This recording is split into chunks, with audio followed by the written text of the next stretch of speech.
안녕하십니까.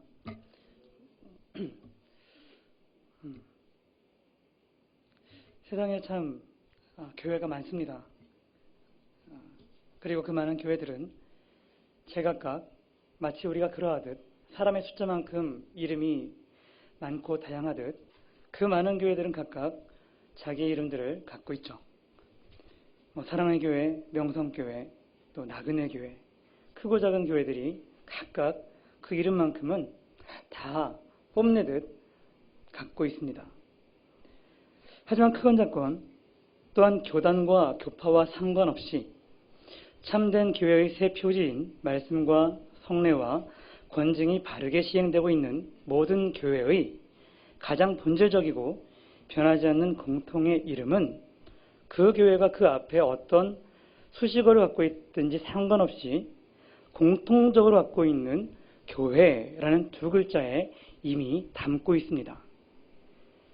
그러므로 어떤 면에서 수많은 교회들을 서로 구별짓게 하고 또 그 교회, 지역교회들이 지향하는 목표를 보여주기 위하여 교회 앞에 교회라는 이름 외에 또 다른 이름을 붙이는 것이 자연스럽고 또한 합당하지만 동시에 요즘 세태를 보면 오히려 그 붙여진 이름들이 교회의 본질적인 정체성이 고스란히 담겨있는 교회라는 그 두 글자보다 더 크고 중요하게 인식되고 있는 것 같습니다.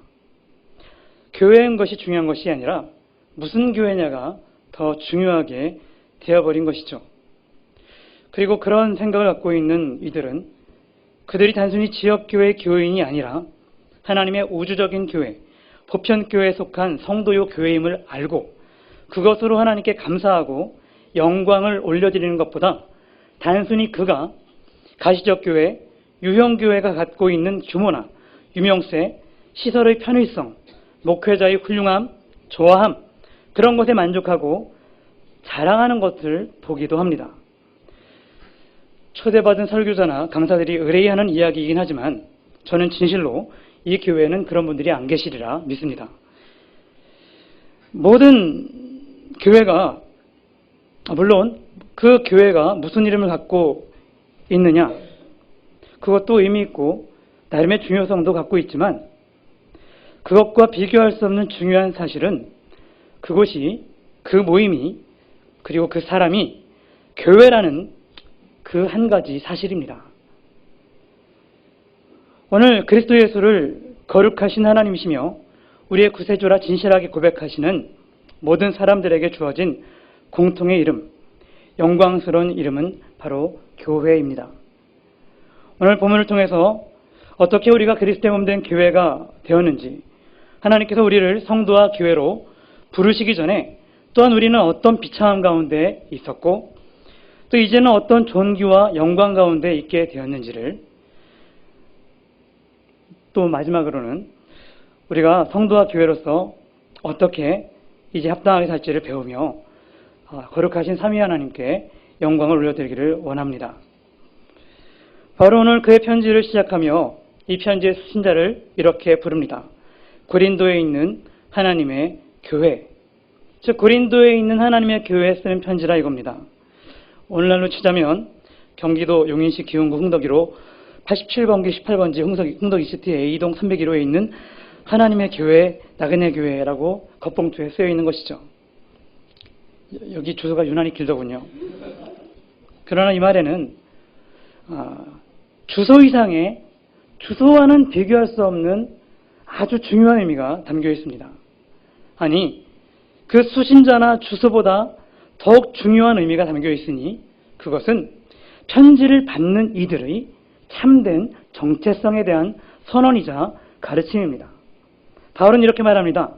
고린도에 있는 하나님의 교회, 즉 하나님의 교회라는 말 다음에 나오는 말이 하나님의 교회와 같은 의미를 갖고 있다는 뜻이죠. 고린도에 있는 하나님의 교회 곧 1. 그리스도 예수 안에서 거룩하여지고 성도라 부르심을 받은 자들과 또 2. 각처에서 우리의 주 곧 그들과 우리의 주 대신 예수 그리스도의 이름을 부르는 모든 자들. 바울이 오늘 하나님의 교회라고 부르고 있는 것은 그 모임의 장소나 건물이 아니라 그 교회, 그 성도들입니다. 교회는 곧 성도이고 성도는 곧 교회이죠. 그것이 성경의 선언입니다. 고린도전서 3장 16절에 너희는 너희가 하나님의 성전인 것과 하나님의 성령이 너희 안에 계시는 것을 알지 못하느냐 라고 말합니다. 그렇다면 성도란 어떤 자들입니까? 우리는 어떻게 성도가 되었습니까? 여러분은 어떻게 이 교회의 성도가 되었습니까? 오셔서 교육받으시고 등록카드 쓰시고 목사님 면담하시고 인정하노라 해가지고 이렇게 다 됐습니까? 다 그렇게 행정적으로는 성도가 됩니다만 그것은 참된 성도가 아니라 어느 교회나 갖고 있는 심지어 이단들도 동일하게 시행하는 하나의 등록 절차요. 성도라는 행정적인 직위를 갖는 과정일 뿐입니다. 하나님께서 인정하시는 성도, 그 성도가 어떻게 되는지에 대하여 성도 본문은 이렇게 말합니다. 성도란 그리스도 예수 안에서 거룩하여지고 성도로 부르심을 받은 자라고 합니다. 성도란 무엇보다도 하나님께서 불러주신 자들입니다. 하나님께서 성도를 택하시고 부르셨습니다. 하나님께서 택하지 않으시고는 누구도 성도가 될 수 없죠. 또 하나님께서 부르시지 않고는 누구도 하나님께로 올 수가 없습니다.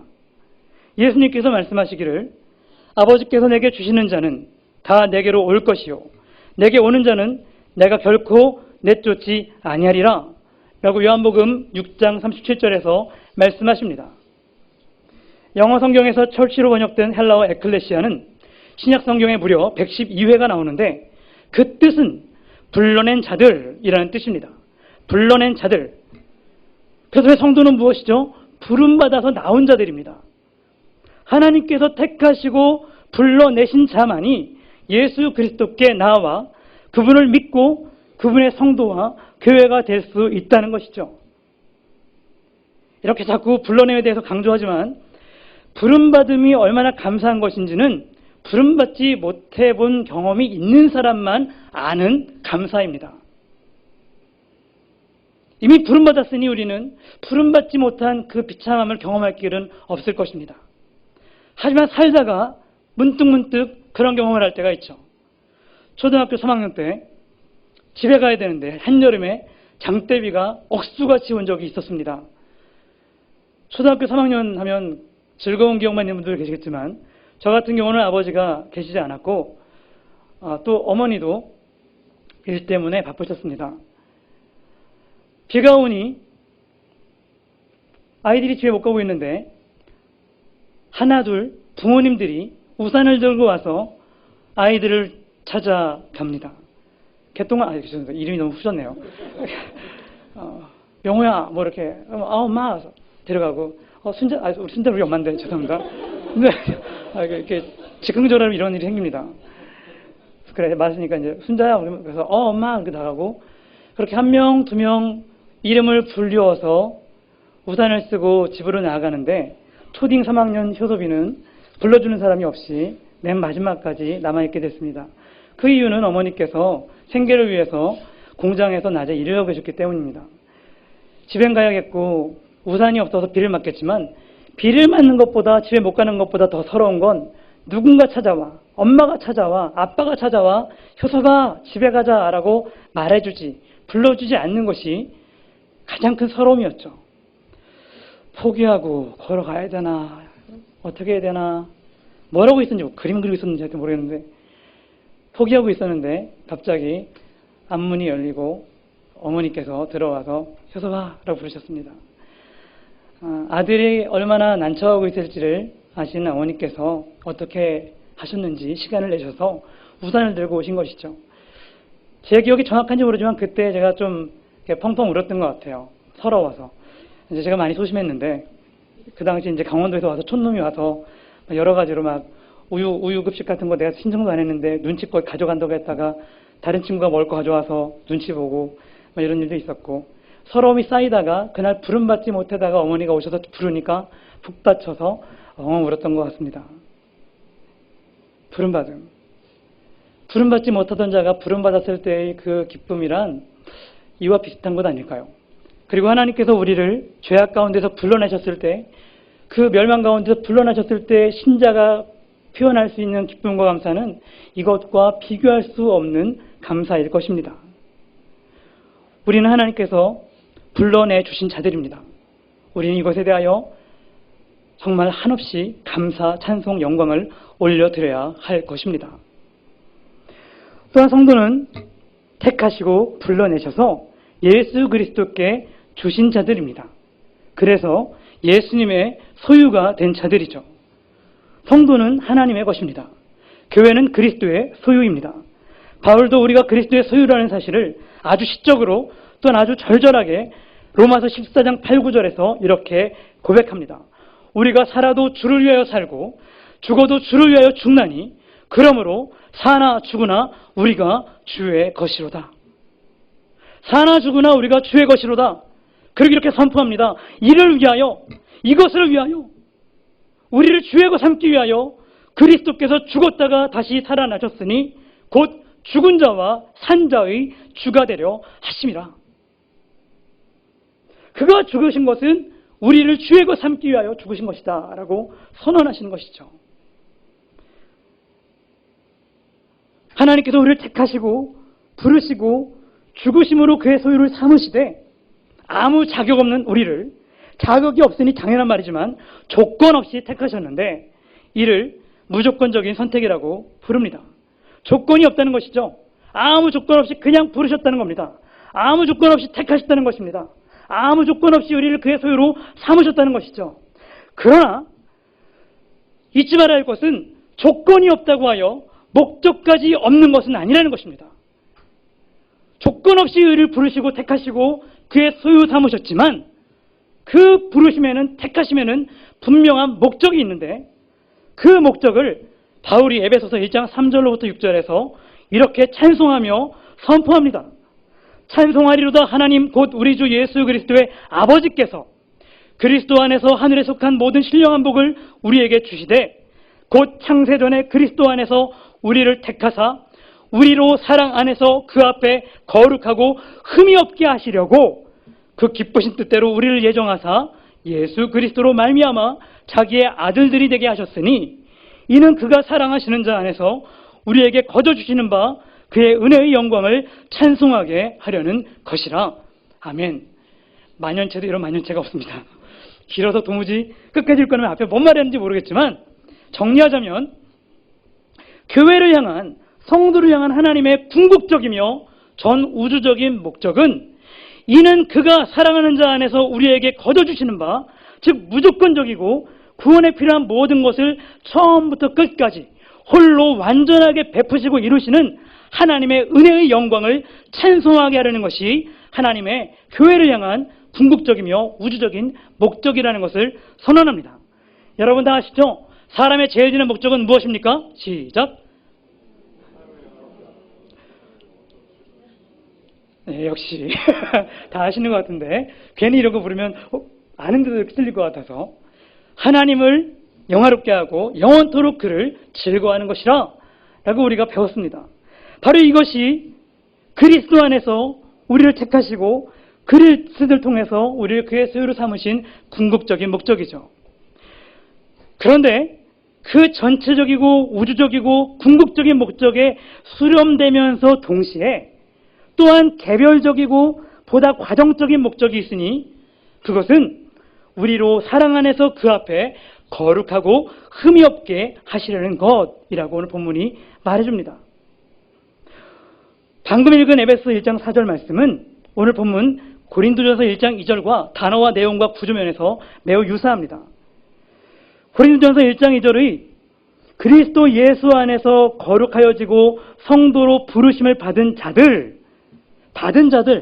이것은 에베소서 1장 4절 그리스도 안에서 우리를 택하사 우리로 사랑 안에서 그 앞에 거룩하고 흠이 없게 하시려는 하나님의 기쁘신 작정의 성취적인 표현입니다. 하나님의 그 기쁘신 작정이 성취되어 그리스도 예수 안에서 거룩하여지고 성도로 부르심을 받았다라고 말해주기 때문이죠. 사랑하는 성도 여러분, 우리가 교회된 것은 하나님의 기쁘신 작정의 성취입니다. 우리가 성도된 것은 하나님의 영원한 작정의 성취인 것을 기억하시고 감사하시기를 부탁드립니다. 그렇다면 우리를 그리스도 예수 안에서 거룩하게 하시려는 하나님의 택하심과 부르심의 목적을 어떻게 성취하실까요? 어떻게 우리를 거룩하게 하실까요? 칼빈은 그의 유다서 주석에서 성도의 거룩하게 된 방법에 대하여 이렇게 설명합니다. 그들은 부르심을 받기 이전에 자신만으로는 더러웠지만 하나님에게서 성화를 발견한다. 성화의 수단은 성령이 우리에게 중생, 즉 거듭남을 주시는 방법을 통해서만 가능하다. 성령이 우리에게 중생, 즉 거듭남을 주시는 방법으로만 가능하다라고 말합니다. 주시는 방법을 통해서만, 거듭남을 주시는 방법을 통해서만 가능하다. 이 말은 하나님께서는 그가 부르신 자들, 부름받아 나온 자들에게 효섭아, 내가 널 택하였고 너를 불렀다, 나오라 한 다음에 내가 널 불러주고 택해줬으니 이제 씻는 것은 네가 알아서 해라, 이렇게 하지 않으시고 씻겨주기까지 하신다는 것이죠. 저에게는 자녀가 3명이 있습니다. 화평교회 있을 때까지는 2명이었는데 화평교회에서 떠나며 1명이 더 생겼습니다. 교회를 옮길 때마다 자녀가 1명씩 생겨가지고 교회를 더 이상 옮기면 안 되겠다라는 생각이 듭니다. 그래서 개척을 결심했습니다. 셋째는 죄송합니다. 이렇게 하면 아들들이 상처였는데, 셋째는 다양하게도 딸입니다. 다행하게도 아니라 다양하게도. 저희가 첫째, 둘째는 이제 커서 더 이상 씻겨주지 않습니다. 야, 씻어! 안 씻으면 에이, 가서 씻겨주는 게 아니라 씻으라고! 그도 안 씻으면 안 씻어? 협박을 합니다. 그러나 막내는 씻어주죠. 손만 씻어주지 않고 입만 씻어주지 않고 쉬, 응가까지 다 씻어줍니다. 아직 저 아이에게는 은혜가 유효합니다. 위에 2 아이에게는 씻겨주는 은혜는 없죠. 엄마 아빠가 아직 그 아이에게 씻음의 은혜를 베풀고 있습니다. 여러분, 하나님의 사랑과 은혜, 택하시고 부르시고 그 사람들을 또 씻겨주셔서 하나님의 거룩한 교회 성도를 만드신 이 모든 일들은 하나님께서 처음부터 끝까지 다 해주셔야만 가능합니다. 우리는 그 하나님의 전적이며 무한하며 조건 없는 사랑을 받아서 택함받고 부름받고 씻기움까지 받은 자들임을 기억해야 할 것입니다. 디도서 3장 5절을 보면 우리를 구원하시되 우리가 행한 바 의로운 행위로 말미암지 아니하고 오직 그의 긍휼하심을 따라 중생의 씻음과 성령의 새롭게 하심으로 하셨나니 라고 합니다. 구원은 우리의 의로운 행위로 되지 않고 중생의 씻음과 성령의 새롭게 하심으로 됩니다. 그런데 말이죠, 그렇게 씻김을 받는 자는 누구일까요? 누구를, 어떤 사람을, 어떤 기준으로 왜 택하시고 부르시고 씻어주실까요? 방금 읽은 디도서 말씀에는 오직 그의 긍휼하심을 받은 자, 그가 바로 택함과 부름과 씻음을 받은 자라고 말합니다. 오직 하나님의 긍휼하심을 받은 자. 저는 이 표현이 너무너무 좋습니다. 왜냐하면 이 말씀은 하나님께서 그저 두렵고 무서운 기계적인 존재가 아니라, 또한 차갑고 냉랭한 분이 아니라 온 우주에서 가장 따뜻한 가슴을 가진 우리를 사랑하시는 아버지임을 확신하게 해주기 때문입니다. 혹 어떤 매우 의로운 분께서는 그래도 하나님은 좀 위험이 있으셔야지, 나는 사랑의 하나님보다 공의의 하나님이 더 좋아 라고 말씀하실지 모르겠습니다만, 죄가 많은 저는 지식적으로는 공의와 사랑의 하나님을 다 좋아하지만 사랑하지만 제 감정과 심정으로는 솔직히 사랑의 하나님이 비교할 수 없이 좋습니다. 그냥 제 주관적인 좋아함이니까 뭐라 하지 마세요. 공의만으로는 절대로 구원받지 못할 우리가, 아니 공의만으로는 조금의 여지도 없이 영원한 멸망에 처할 우리가 사랑으로 말미암아, 혹은 하나님의 공의와 사랑의 결합으로 말미암아 예수 그리스도 안에서 은혜와 구원을 받았기 때문입니다. 그러므로 하나님의 택하심과 부르심과 중생케 하심은 우리를 향한 그분의 긍휼히 여기심, 다른 말로 하자면 지극한 사랑하심에 부인할 수 없는 증거라고 할 수가 있습니다. 말씀드렸듯 제게는 3명의 자녀들이 있는데요. 제가 아이들을 자주 부릅니다. 그런데 그 부름은 항상 감정적인 부름이며 인격적인 부름일 수밖에 없습니다. 왜냐하면 저희 속성이 감정이 있고 인격이 있는 속성을 가진 존재이기 때문이죠. 피도 눈물도 없는 냉혈한이 아니고 또한 로봇이나 인공지능 시리와 같은 그런 비인격적 존재가 아니기 때문에 그렇습니다. 심재민 씻어 이러지 않습니다. 씻어! 이렇게 말합니다. 혹은 씻어라고 말합니다.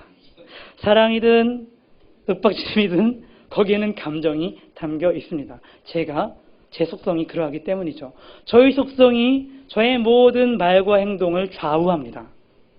마찬가지로 하나님께서 행하시는 모든 일은 하나님의 신적 속성에 기인합니다. 그러므로 우리를 택하심과 부르심과 구원하시면은 하나님의 모든 무한하고 영원하고 불변적인 속성이 신적으로 신비롭게 개입되고 관여되어 있지만 택하심과 부르심과 중생케 하심, 그 구원하심에는 그 어떤 속성보다도 사랑과 긍휼히 여기심의 속성이 강하게 주로 작용하고 있음을 성경이 우리에게 누누이 말해주고 있습니다. 선택에 관해서는 곧 창세전에 그리스도 안에서 우리를 택하사 우리로 사랑 안에서 그 앞에 거룩하고 흠이 없게 하시려고, 중생케 됨에 대해서는 오직 그의 긍휼하심을 따라 중생의 씻음과 성령의 새롭게 하심으로, 구원에 관해서는 하나님이 세상을 이처럼 사랑하사 독생자를 주셨으니, 사랑 누가 말했나? 하나님께서 말씀하셨습니다. 우리에게 끊임없이 우리를 택하심, 부르심, 구원하심이 그 사랑 때문임을, 그 긍휼히 여기심 때문임을 자꾸 말씀해 주시는 것이죠. 이렇게 힘주어 말하다 보니 너무나 당연하고 다 알고 있는 것을 새삼스럽게 강조하는 듯하여 조금 민망하지만, 대학교에 와서 유치원에서 가르치는 것 같아 좀 민망하지만, 그래도 이것을 잊지 않으시면 좋겠습니다. 하나님께서 택하신 자는 그분이 사랑하시는 자이며 긍휼히 여기는 자라는 것이죠. 세상 사람이 우리에게 무엇라 하건, 우리가 아무리 비루하고 절망과 슬픔 가운데 헤매이고 괴로운 일이 있고 교회답지 못한 것 같고 말씀을 지키지 못해서 슬프고 말씀을 지키느라 애쓰다가 살다가 힘들고 나 때문에 힘들고 남 때문에 힘들고 내가 교회인가 성도가 싶을 때도 있지만, 그럴 때 이걸 잊지 마시기 바랍니다. 하나님은 그것 때문에 우리를 선택하지 않으신 것이 아니라 오직 하나님의 긍휼히 여기심과 우리를 사랑하심 때문에 우리를 사랑하시고 영원토록 사랑하시며 변찮고 사랑하시며 그분께서 사랑하시는 교회와 성도로 부르셨다는 것이고, 그 부르심은 변치 않는다는 것을 믿으시기 바랍니다. 여러분은, 저는, 우리는, 그분의 교회와 성도는 그처럼 무한하고 영원하고 변치 않는 사랑을 조건 없이 무조건적으로 받은 자들이죠. 자격 없는 사람들, 아니 자격이 있습니다.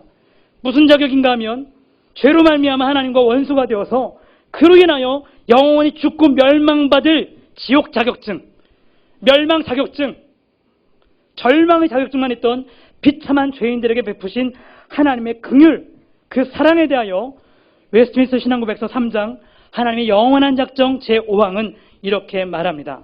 나눠드린 유인물 첫 번째 WCF 3-5라고 써있는 부분을 같이 읽겠습니다.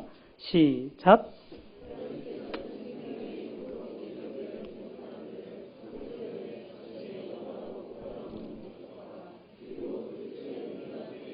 선하시고 기쁘신 뜻을 따라서 오직 그의 거저 주시는 값없는 은혜와 사랑에 근거하여 그리스도 안에서 선택하시어 영원한 영광에 이르게 하셨으며, 그리고 모두 그의 영광스러운 은혜를 찬미케 하셨다. 그러나 이러한 것은 믿음 또는 선한 행위 또는 그들 안에 있는 인내 또는 피조물들 안에 있는 어떤 다른 것들은 하나님을 감동시켜 저희들을 선택하게 하는 조건들이나 원인이 아니다. 그렇습니다. 하나님께서 우리를 택하심은 하나님의 거저주시는 값없는 은혜와 사랑에 근거합니다. 거저주셨다는 것은 우리 안에 있는 어떠한 것도 세포 하나라도, 아니 원자나 분자 하나라도 그분의 은혜와 사랑, 택하심의 조건이나 원인이 아니라는 뜻입니다. 로마서 3장 9절로부터 12절은 이렇게 말합니다. 그러면 어떠하냐? 우리는 나으냐? 결코 아니라. 유대인이나 헬라인이나 다 죄 아래 있다고 우리가 이미 선언하였느니라. 기록된 바 의인은 없나니 하나도 없으며 깨닫는 자도 없고 하나님을 찾는 자도 없고 다 치우쳐 함께 무익하게 되고 선을 행하는 자는 없나니 하나도 없도다.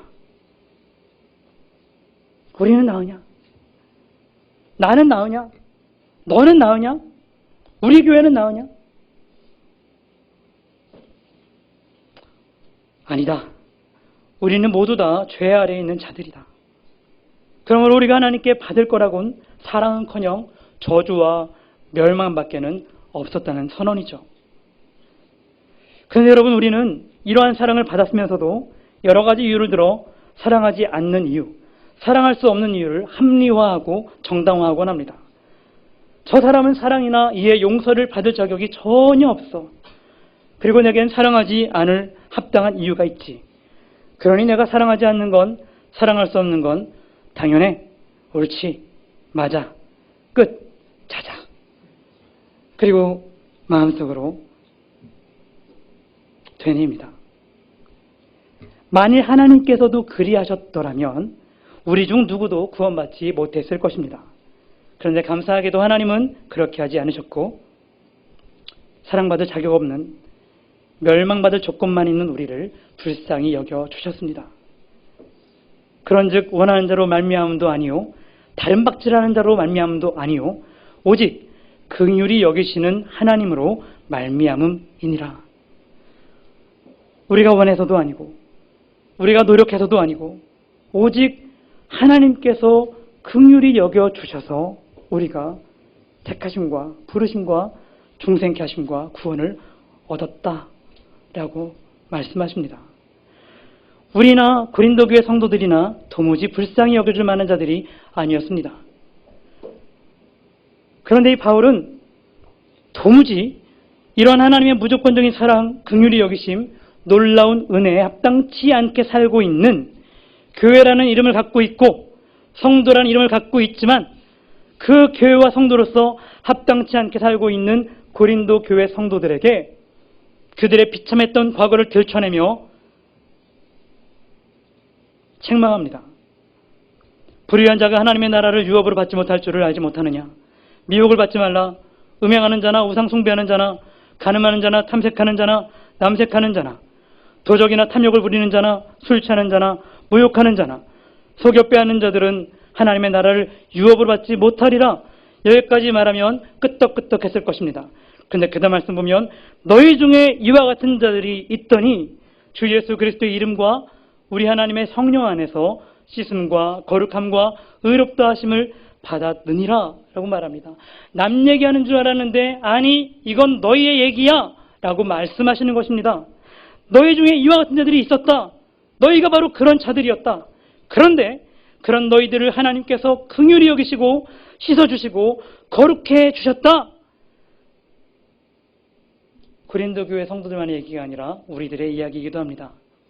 저의 과거를 아는 어떤 사람이라면 에이 목사님은 몰라도 저는 아니에요 라고 말할지 모르겠지만 그런 사람에게 성경은 다시 이렇게 피할 길 없이 꼭 집어 말합니다. 만일 우리가 범죄하지 아니하였다 하면 하나님을 거짓말하는 자로 만드는 것이니 하나님을 거짓말쟁이로 만드시는 게 편하시겠어요? 네, 저 죄인입니다 라고 인정하는 게 편하시겠어요?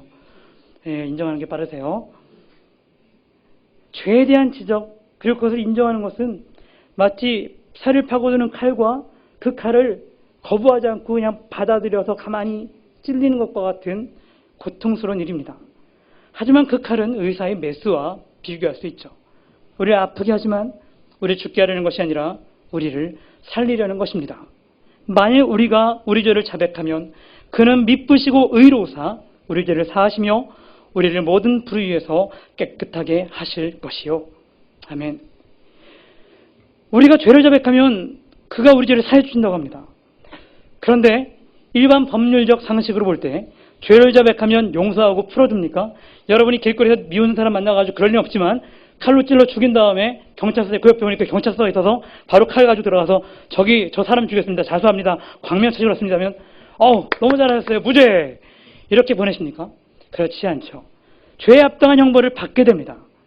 그런데 하나님은 우리가 죄를 자백하면 우리의 죄를 용서해 주시고 우리가 갖고 있는 모든 불을 위해서 깨끗하게 씻어 주신답니다.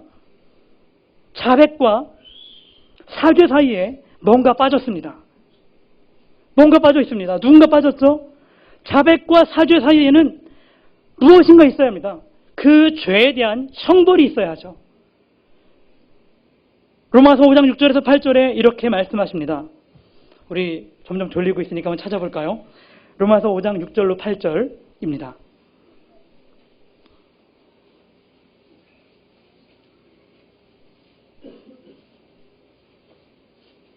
로마서 5장 6절로부터 8절. 시작. 우리가 아직 연약할 때에 기약대로 그리스도께서 경건하지 않은 자를 위하여 죽으셨도다. 의인을 위하여 죽는 자가 쉽지 않고 선인을 위하여 용감히 죽는 자가 혹 있거니와 우리가 아직 죄인 되었을 때에 그리스도께서 우리를 위하여 죽으심으로 하나님께서 우리에 대한 자기의 사랑을 확증하셨느니라. 아멘. 그 사이 우리의 자백과 하나님의 사죄 선언 사이에 예수 그리스도께서 예수 그리스도의 십자가가 예수 그리스도의 죽으심이 예수 그리스도의 사랑과 긍휼히 여겨주심이 끼어 있습니다. 우리가 아직 죄인이었을 때 우리가 우리 죄를 알지도 못하던 그때 우리를 위해 예수님께서 죽어주셨습니다. 그것은 우리를 향한 하나님의 사랑의 확증, 사랑의 증거, 사랑의 증명이었죠. 마치 이렇게 말씀하시는 것 같습니다. 십자가를 보라. 너의 죄값을 치르기 위하여 십자가에 달려 대신 죽은 내 아들을 보라. 너희의 죄가 얼마나 크고 무서운 것인지, 그러나 너희를 사랑하는 나의 사랑은 그 죄악보다 얼마나 더 큰지 너희가 알겠느냐? 라고 말씀하시는 것 같습니다. 그리고 죄인이 그것을 깨달을 때 내 하나님, 저의 죄는 죽을 죄였군요. 하나님의 아들의 죽음으로만 갚을 수 있을 정도로 큰 것이었군요. 그리고 하나님의 사랑은 그것보다 더 크시군요.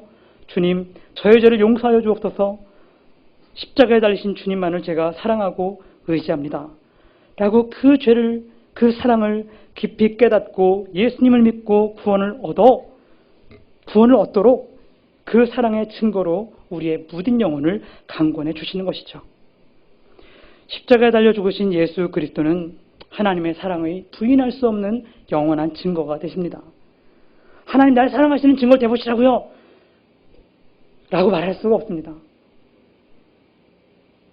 누군가 여러분을 위하여 자기 아들의 장기를 죽게 하고 그 아들의 장기를 빼서 죽게 내어준다면 그것만으로도 말할 수 없는데 그냥 그 생명을 줬다면 우리가 어떻게 그보다 더한 사랑을 증명하러 할 수 있겠습니까? 하나님의 아들을 주신 사랑 앞에서 그 누구도 그보다 더한 사랑의 증거를 요구할 수가 없는 것이죠. 그렇기 때문에 오직 예수 그리스도만이 우리의 영원한 소망과 위로가 되십니다. 나눠드린 인물 두 번째, 하이델베르크 요리문답 1문, 제가 질문하고 여러분이 답하시겠습니다. 살아서나 죽어서나 당신의 유일한 위로는 무엇입니까?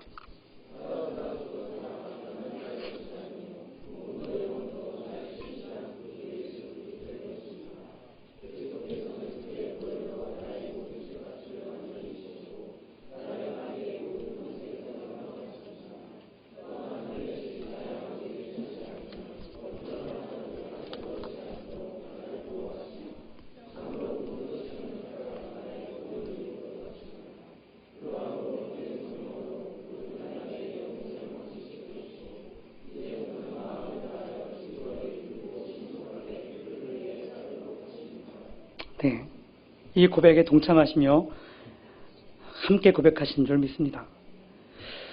우리의 유일한 위로가 되시는 구주 예수 그리스도, 그분만이 교회의 유일한 기초와 터가 되십니다. 교회의 머리이시며 주인이 되시고 사실 교회의 모든 것이 되십니다. 그러므로 교회를 참으로 교회되게 하는 것은 멋있는 이름이 아니고 훌륭한 시설도 아니고 십자가의 크기 유무도 아니고 훌륭한 목회자나 성도들도 아닙니다. 오직 예수 그리스도께서 그 교회에 계시는가, 그 교회에 내주하시는가, 그것이 교회를 교회되게 합니다. 합신의 언론 매체인 기독개혁 신보사 국장이신 송영찬 목사님의 저서 교회와 사명 27쪽에 이런 글이 있어 인용해 드립니다. 교회는 단순한 하나의 존재적 표상이 아니다. 때문에 사람들에 의해 건설되고 조직된 교회, 보이는 교회가 있다고 해서 그것이 교회로서 의미를 가진다고 말하기란 쉽지 않다. 왜냐하면 그 안에 그리스도께서 내주하실 때 비로소 교회가 되기 때문이다. 이 점에 비추어 보아 그리스도를 거부하는 교회가 있다면 그것은 교회가 아닌 하나의 종교 집단에 불과할 뿐이다. 교회의 주인이신 그리스도를 거부하면서 교회라고 한다는 것은 있을 수 없는 일이다. 교회라고 하면서 그리스도를 거부하는 교회가 사실 표면적으로는 존재할 수가 없죠. 그러나 이 말에 담겨있는 참 의미는 겉으로 예수 그리스도를 주라 고백하고 인정하면서도 참으로 그 신앙 고백과는 다른 삶을 살아가는 사람들, 그런 교회들, 그것을 말하는 것 같습니다. 교회의 터, 교회를 교회되게 하는 기준, 교회의 머리, 교회의 주인, 그것이 우리 개인, 신자 개개인이건 신자들이 모인 공동체로서의 교회이건 그 모든 것의 머리와 터와 주인은 바로 그리스도 예수입니다. 하나님의 교회는 그리스도 예수 안에서 거룩하여지고 그리스도 예수 안에서 부르심을 받은 자들이기 때문입니다. 그리스도 예수가 없으면 택하심도 부르심도 거룩함도 없습니다. 아무리 큰 숫자를 앞에 붙여도 곱하기 0하면 조도 0이 되고 경도 0이 되기 때문이죠. 그리스도가 없이는 모든 시설 곱하기 0, 모든 좋은 것들 곱하기 0, 그래서 교회 안 되게 되는 것이죠. 모든 것이 그리스도 예수 안에서만, 그리스도 예수를 통해서만 주어지는 하나님의 신령한 복입니다. 그러므로 너무나 단순한 고백이며 선포이며 부탁이지만 이렇게 부탁을 드립니다. 우리 주 예수 그리스도를 더욱 사랑하고 우리 주 예수 그리스도만 더욱 자랑하기 원합니다. 그리고 이제 우리를 비참한 죄인에서 영광스러운 교회와 성도로 택하시고 부르신 하나님의 은혜에 감사하며 나그네 교회라는 유형교회의 성도로서만이 아니라 하나님의 우주적 교회의 일원으로서 그의 영광스러운 부르심에 합당하게 살아가시기를 우리 주 예수 그리스도의 이름으로 부탁드립니다. 특별히 가나안 성도 100만 명의 시대를 살아가며 참으로 나그네된 자가 많은 시대를 살아가며 나그네 교회라는 이름을 갖고 있는 여러분들은 더더욱 그 사명이 막중하다 할 수가 있을 것 같습니다. 불신자들은 물론이지만 그들이 얼마나 불쌍하고 힘겨운 삶을 살고 있는지 목사인 제가 요즘 경험하고 있습니다. 교회를 나이 43평생에 처음으로 조직된 지역교회를 나와서 홀로 떠돌며 이 교회 저 교회 예배도 탐방하고 설교도 하며 다니고 있지만 참 나그네된 그 서러움이나 그 주일에 갈 곳 없는 그런 것은 참 힘든 일이더군요. 그럼에도 불구하고 지역교회를 떠난 성도들은 그 나름대로의 아픔과 슬픔과 괴로움들이 있는 것이죠. 손가락질만 할 것이 아니라 그 나그네들을 마치 하나님께서 너희도 애굽 땅에서 그와 나그네 되었으니 광야에서 나그네 되었으니 나그네를 홀대하지 말아라. 나그네들을 돌보라. 이렇게 말씀하셨던 권면을 기억하셔서 우리 이제 떠돌지 않고 여러분들은 이렇게 아름다운 공동체 안에서 나그네라고 하기엔 너무나 풍요롭게 행복하게 살아가시죠. 부럽습니다. 여러분, 이 부럽고 아름다운 공동체에 더 많은 나그네들이 속할 수 있도록 교회된 사명을 더욱 열심히 감당해 주시기를 주님의 이름으로 진심으로 부탁드립니다. 베드로전서 2장 9절 말씀을 읽고 마치겠습니다. 다 함께 찾아볼까요? 베드로전서 2장 9절.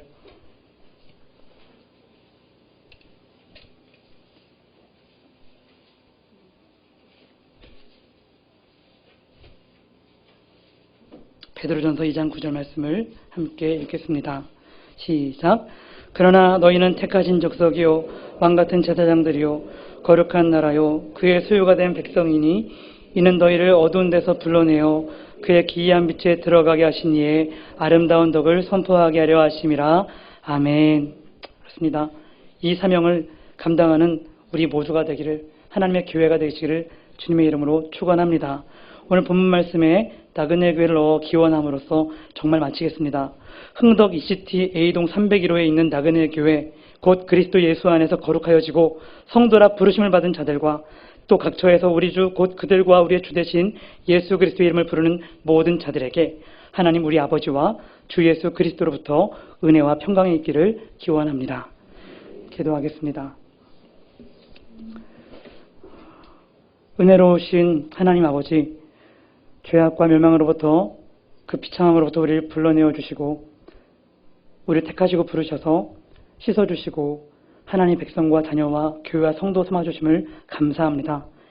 이제 이 부르심의 은혜가 얼마나 큰지를 다시 한번 배웠사오니 이 배움과 이 은혜에 의지하여 이제 이 부르심에 합당하게 하나님의 교회로서 더욱 빛과 소금된 삶을 살아가도록 도와주시고 힘 주시옵소서.